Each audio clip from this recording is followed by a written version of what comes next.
We landed in D.C., in Washington, D.C., at Dulles Airport, and we were heading towards the customs line, and my husband was ahead of me on the escalator, and our kids were between us, and he was going down the escalator ahead of me, and he turned around, I will never forget this, turned around and looked at me, and he said, "I don't know why we're here."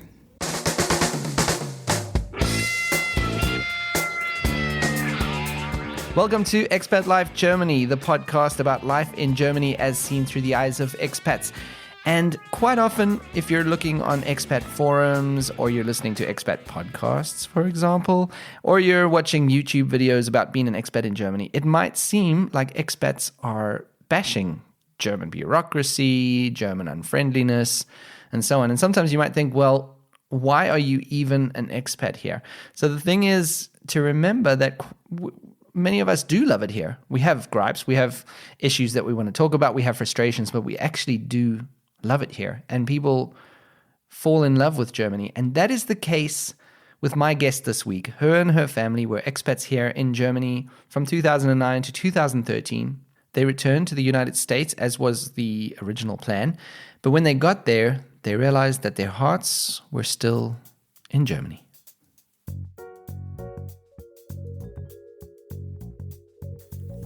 This week's guest is Shannon, an English teacher from the United States who lives in a picturesque little village near Erlangen in Bavaria. And she really does have a lovely little home there. We sat in her dining room with the windows open. It was a perfect summer's afternoon, and you could just hear the birds singing in the background. They came through in the interview as well, if you listen to the recording closely. And she lives right across the road from this beautiful church. The church bells often go off. We accidentally timed our interview in such a way that the bells didn't go off while we were talking, so that was a bit disappointing, I guess. But it really is a beautiful little town, little village that she lives in, and her story is a little different from the normal expat story. She moved with her family to Nuremberg when her husband got a temporary assignment back in 2009. They always knew they'd have to return to the States, but by the time they had to leave after 4 years, they had fallen in love with life here. And so, upon return, they immediately started making plans to come back. But before we get into the story and why they wanted to come back, Shannon spoke a bit about her background and how they ended up in Germany in the first place. I'm originally from Washington, D.C. I was born in D.C. and lived in Maryland. I also was raised in East Tennessee. I've lived in South Carolina, Milwaukee, Wisconsin, Salt Lake City, Utah, and we also lived in Maryland after we returned from Germany the first time. Wow. Is that in your adult life, or is that basically from childhood into adult? That's from the beginning till today. Wow. And what resulted in so many moves just in the States alone? Well, at first it was with my family of origin, and then it was with my husband. Okay. So you have a bit of a different story as opposed to other expats that I've had on the show. You were actually in Germany as an expat, went home, and then experienced a reverse culture shock when you got home. And then now you're back. Now we're back. So let's start at the first time that you and your husband came to Germany. What brought you here originally, and where did you end up that first time? Okay, we came in 2009 to Nuremberg with my husband's job. He, at that time, worked for GE, for General Electric. Right.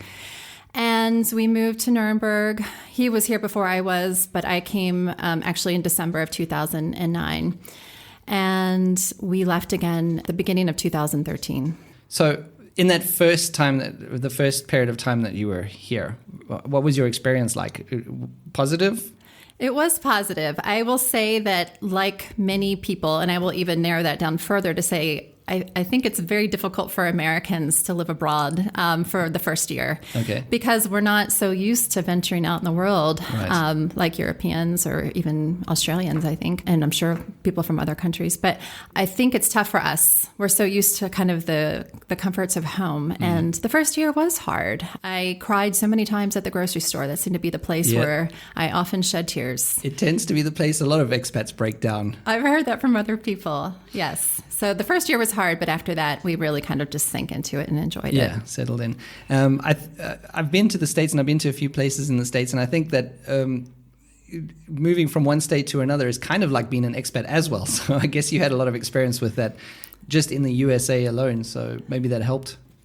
I think it makes you adaptable. Moving makes you adaptable. You have to start over wherever you are. Yeah. You have to make new friends. You have to, find your people, figure out how your life is going to be in all those places. Yeah. So I think that probably made me more adaptable than most. It certainly helped. Yeah.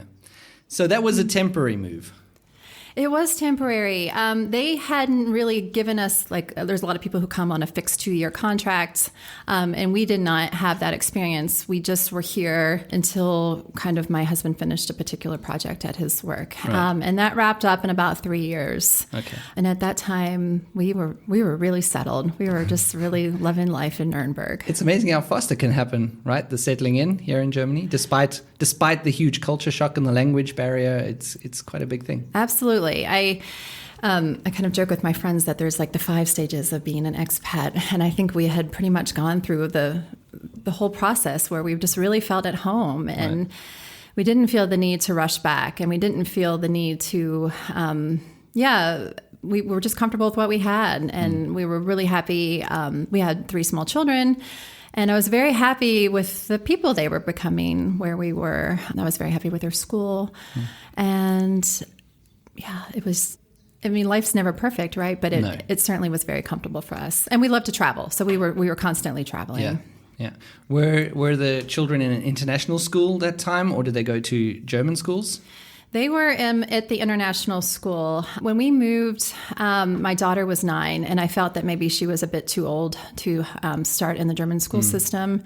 Of course, in hindsight, I think, of course, she could have. Yeah, but it's difficult to gauge, isn't it? It's difficult, particularly when I knew nothing. I knew nothing about the school system, and the whole moving here was kind of foreign, I put that in quotes, enough. So I thought that would be a good place for her. And then my son had some learning difficulties. So I thought, okay, well, he's better off at the international school too. And then by the time we had 2, it was just really easy to put the 3rd one there. Yeah.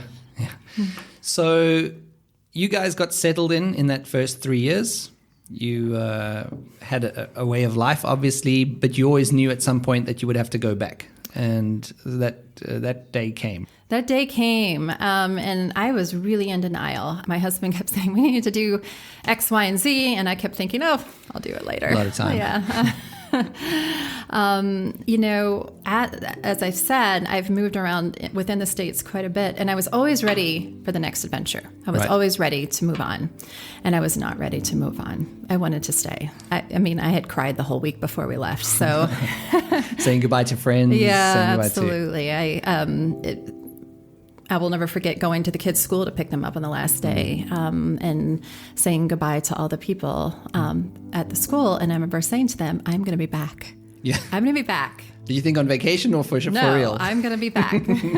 You have not seen the last of me. And with those words, they packed up and headed back to the United States. And it didn't take long for them to realize that they actually did want to return.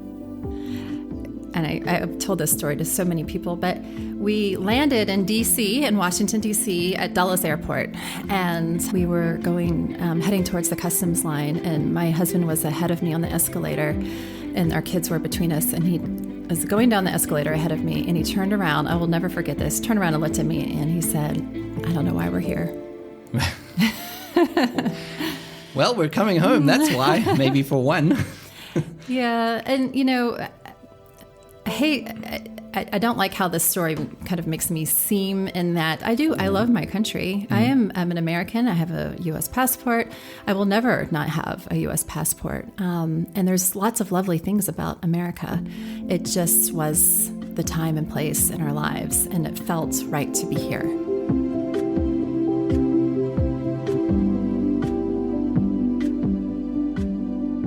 How long did it take before you realized this wasn't just a jet-lagged emotional response to leaving Germany? I really do think we knew right then. Okay. But I will say, so we had not come to Germany from the DC area.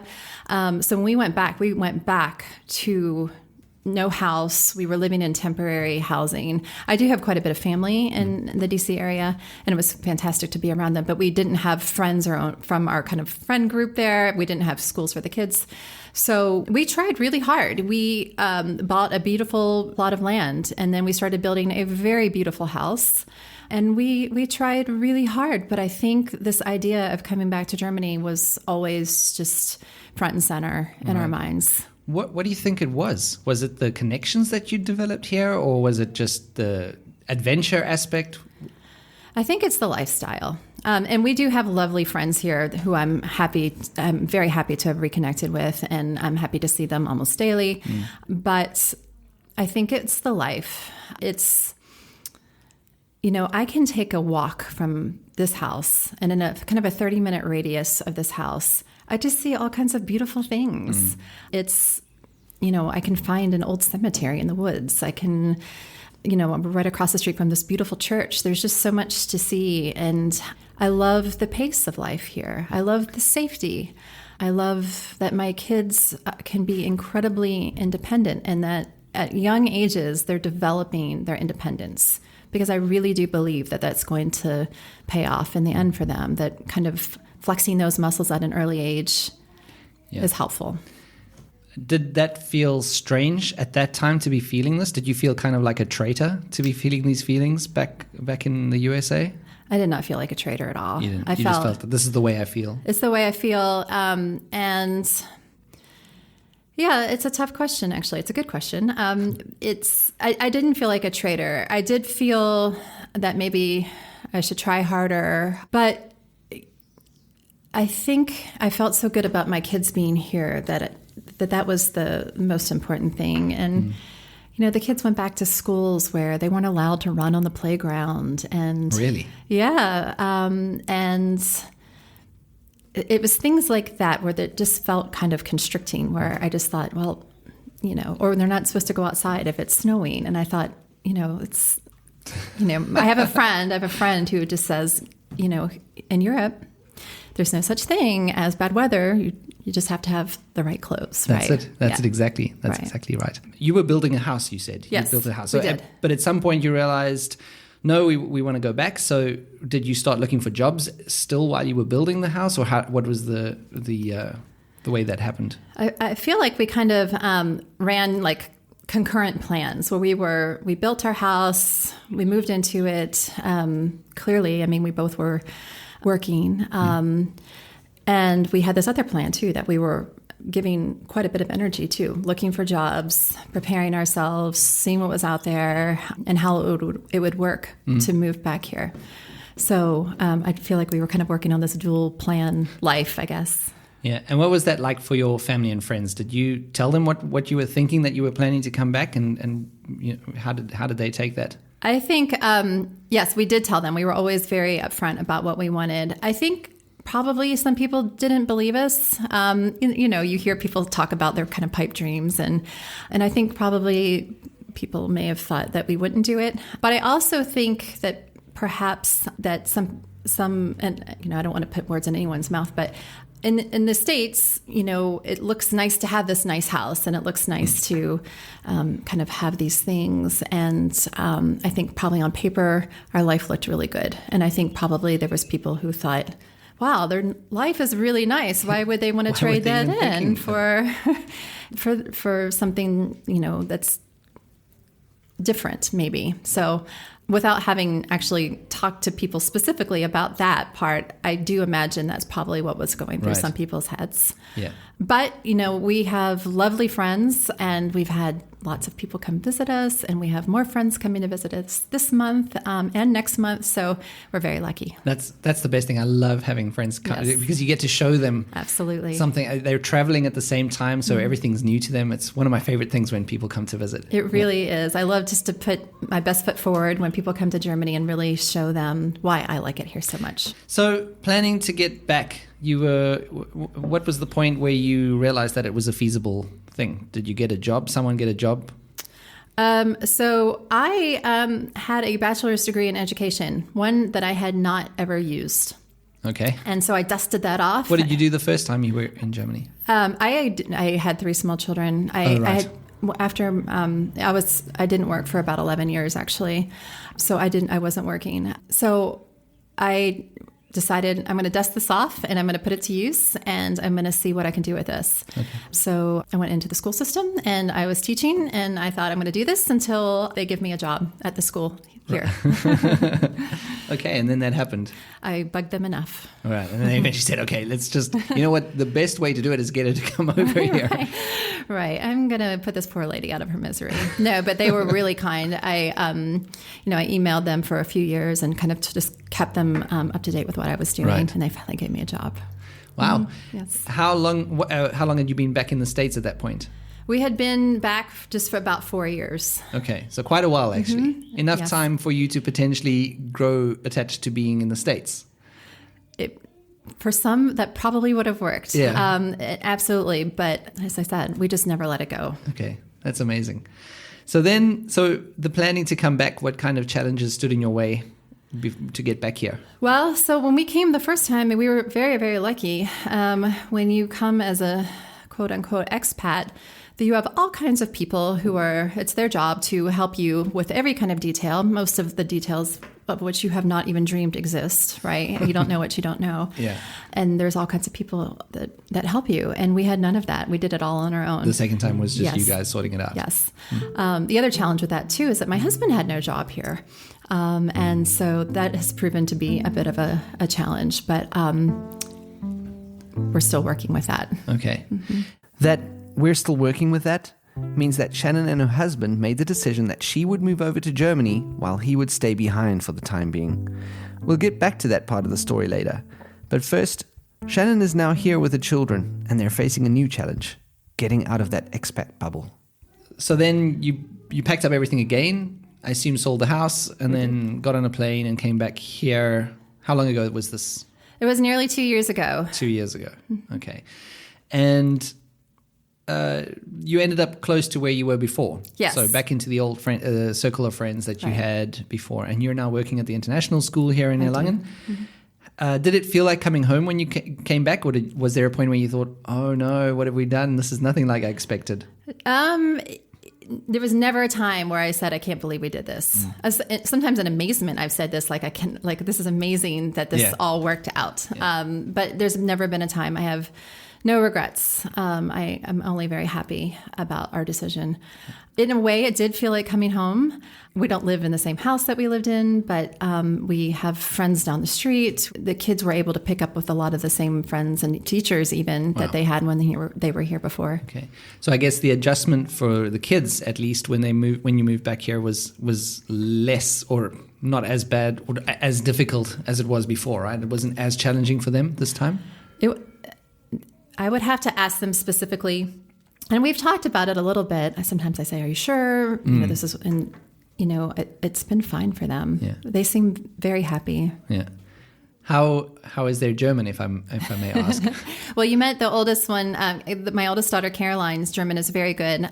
She started German when she was 8, and then when we moved home, we continued her German so she wouldn't lose what she had, and she's not ever stopped since then. Okay. So her German is very good. It's hard for me to say if it's fluent or not, but I know that when I hear her talk, I'm always very impressed.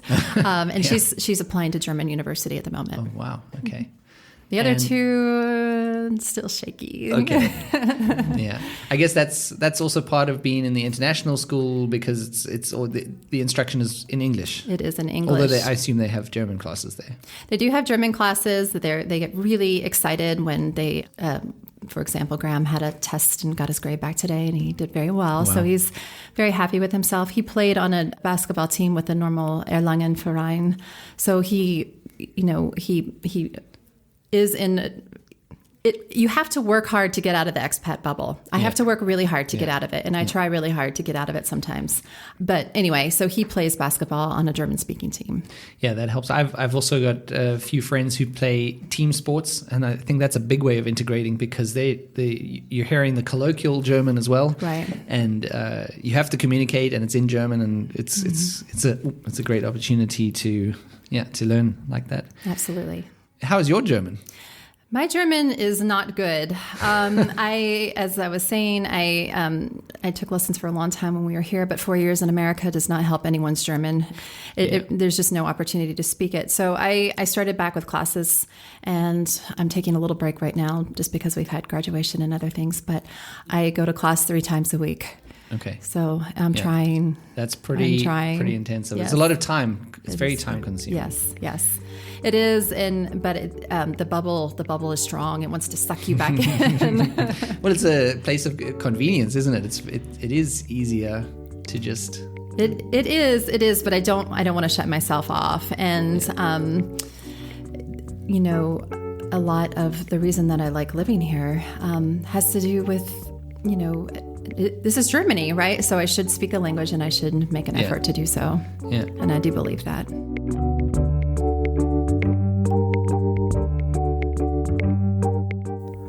After the move, Shannon and her children are pretty happy to be back here.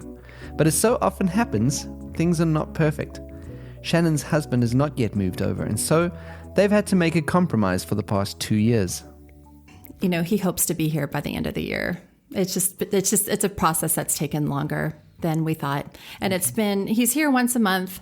And it's one of those things that hasn't gone smoothly necessarily or perfectly, but we are still committed to what we're doing, and I hope that he is here by the end of the year. Yeah, that must be pretty tough on everyone, though, right? The living apart. Once a month is still pretty good, but It must be pretty tough to be apart for most of the time. It is hard. It's hard. Our kids have grown, and they really have grown so tall since we moved 2 years ago. And of course in other ways as well, but they're only getting bigger. So it can be hard, but I do feel like we're so committed to this idea, and we're very happy with where our kids are. Yeah. And we're happy to be here. We're happy to travel. So yeah, it's always a case of compromises and decisions for the greater good, I guess. Yes. And if anything, I've learned that no situation is permanent, and that everything's in a state of flux. And I guess that's a part of being an expat as well. Is there's always situations that you have to just get through, or that aren't ideal, and it just goes on like that. Right. I think expats by nature are very, very adaptable people. Yeah, exactly. We can deal with a lot of situations. And actually, it's not an unusual setup. I've also discussed with, I had a guest with a similar setup as well, where she's living here in Germany, and her husband's back in Canada, which is her old hometown, and he's from the US. How does that happen? It's just the way life goes sometimes. It's just the way things go. Yeah, and it's best to be flexible and really see where life takes you. And I think we feel really committed to the idea that you really only live once. Yeah. And living here gives us the opportunity to really live a very rich life. Yeah. That we live. I like what you said there about the flexibility to just, let life happen. Because if you open yourself up to these kinds of things, you end up with far richer experiences. So you might have certain compromises or challenges, but at the end of the day, you get so much more value in your life because of that flexibility. And I think that's a good point. Absolutely. I feel so lucky. We'll walk through the park in Nuremberg, and we'll be surrounded by people who are grilling fish and making tea on their little grills in the park, and you hear every language being spoken. And to me, that gives my life a lot of it makes my life very rich. Yeah, and it makes it colorful, and you just never know what you're going to see. And I will tell you that it was 2 weeks ago, I heard this noise out front, and I look out the window, and I had only a second to run back and get my camera and run back out after them. But there was a shepherd leading a flock of sheep down the street. It was the most incredible thing. And I will tell you that sheep are really fast, because I had to jog to meet them around the corner to get the picture. And the shepherd must be going like, who is this crazy foreigner that's running off to me to get a picture? I was just relieved she didn't say anything, so I would have a hard time explaining exactly what I was doing, chasing her and her sheep around the corner through the park. But those are the kinds of things you just can't duplicate that. Yeah. You can't. And that's Shannon's story about how her family chose an option that would give them richer experiences, as she put it, and about the sacrifices that they've had to make in order to make it happen. Now, while we were talking, Shannon also shared an idea that she has for another project, and why, if you are an expat woman living abroad, you should get in touch with her? So I have a project I've been thinking about working on for years. It's one of those things I keep thinking about. Yeah. And because I listen to so many podcasts and I read so many books, I think about all the women that I know who have lived abroad and who I think have lived these amazing, interesting, just chock full lives. And so I think it'd be fantastic to write about them or to research some of the things that they've been through, some of the feelings they've had as they've lived abroad. And so I'm not exactly sure what form that will take, but I'm very interested in writing about this topic. Yeah. I've already, just in the short time that I've been doing this podcast, I've come across some incredible women with stories. I mean, men as well, but it's just interesting to hear. And I think it's because expats live such an interesting, or they have a sense of adventure. They have a different way of looking at things that makes them want to go and live in another country and learn a new language. Yes. And those people generally end up doing a lot of different varied things. And it's amazing to hear these stories. It really is. I think about how I've always wanted to live in another country, even before it was a reality for me. It was something that I always wanted to do. And we got here because of my husband's job. And in expat parlance, this is referred to as the trailing spouse, right? Which That's is this horrible term, I terrible. think. It really sounds terrible. Yeah. It makes me think of the slugs on the sidewalk, that trail they leave behind. And I think, oof. Yeah. And so, I also know lots of women too that are not the trailing spouse, but I think when you kind of go through these different experiences and you experience, having followed a husband or a partner around the world, what's that like?